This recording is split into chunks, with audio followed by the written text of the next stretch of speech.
Gerry Adams, when we talk about the party's direction, in one sense at least, it's very firmly heading south. Your agenda for the Ardèche has half an hour's discussion on the peace process on the Friday evening. Is that because you've nothing really to report since last year's conference?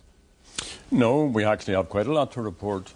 You know, the success in bringing the DUP through the leadership transition phase that it went through after Ian Paisley stood down, and getting a sense between us and them that this could only go forward on the basis of partnership and equality, and then the various understandings that we worked out for outstanding issues. So there's been a lot of progress, and I think that our ministers have delivered well. But let me just make this point.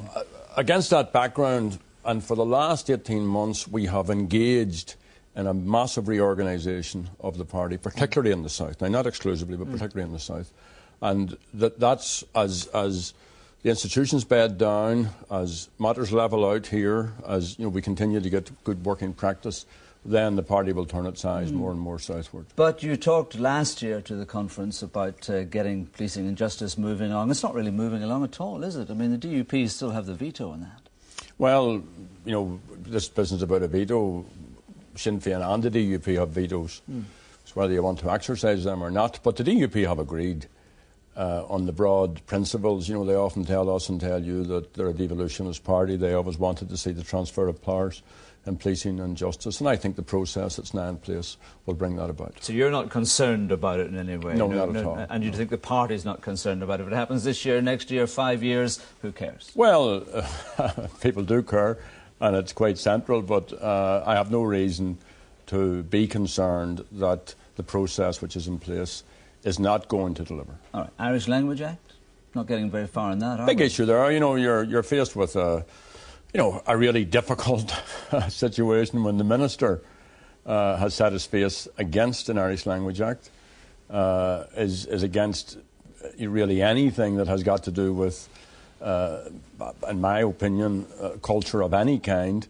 So there's a bit of almost an oxymoron involved there. But the strength of the Irish language, the vibrancy of the Irish language, the growth of the Irish language, all down, if I may say so, to activists, to families, to those who are those enthusiasts. Activists, as we heard in our film, not happy with Sinn Féin at all. In fact, won't be voting Sinn Féin. Well, Gerard O'Carroll's a friend of mine. He's made a huge contribution to the Irish language and to other positive aspects of all of our lives. I'd be very surprised if he doesn't vote for Sinn Féin. But that's his issue. I'm not involved in Irish language activism for votes. I'm a Gaeilgeoir, same as anybody else, that sees the worth of this wonderful language, this wonderful heritage. But you made it a political point in negotiations. I mean, it was a big political thing for you, and now it's just not going to happen. So, there's a difference between electoralism, getting votes, and, if I may say so, politics. We put the issue of the Irish language on the agenda during the Good Friday Agreement. We've kept it there consistently. We made sure it was there during the St Andrews discussions as well. So we'll continue to support those who are working for the and that includes Gerard and his friends and associates. And let me once again commend everyone who has worked for the language. And it isn't the Sinn Féin property. It isn't even the property of nationalism. It's the common heritage of everyone who lives in this island. You see, we had Ian Paisley Jr. in the programme last week saying that he really wishes that the SDLP were a bigger party because there'd be much better opposition in the Assembly. He was giving the impression that Sinn Féin has rolled over on Irish language, on policing and justice devolution, on the Maze Stadium. Well, Ian Oak, is provocative in lots of the things that he says. But look, this is the cusp of the Sinn Féin Ardèche, and I'm doing this interview with you because of that. We have 200 motions. We have a range of issues which are of concern, from the environment through some of the other issues that you have mentioned. But the big thing that's focusing people at this time is the economy and the way that ordinary people, lower income and middle income families are suffering as a result, particularly in the south, of the awful policies being pursued by successive governments. And you're going to see all of those. I do want to talk in some detail about those economic issues, but let me ask you that question again. I mean, do you see where Ian Paisley's coming from when he says you've been a pushover? No, I mean, what Ian, if we may say so, and mean, I don't want to be personalising this at all. What we have succeeded in doing is to bring the DUP into a place that the party was founded in order to avoid. That was founded to ensure that there weren't civil rights. It was founded to ensure there wasn't any All-Ireland notion around our politics. Now, the Good Friday Agreement and the St Andrews Agreement are based upon interlocking, interdependent All-Ireland structures.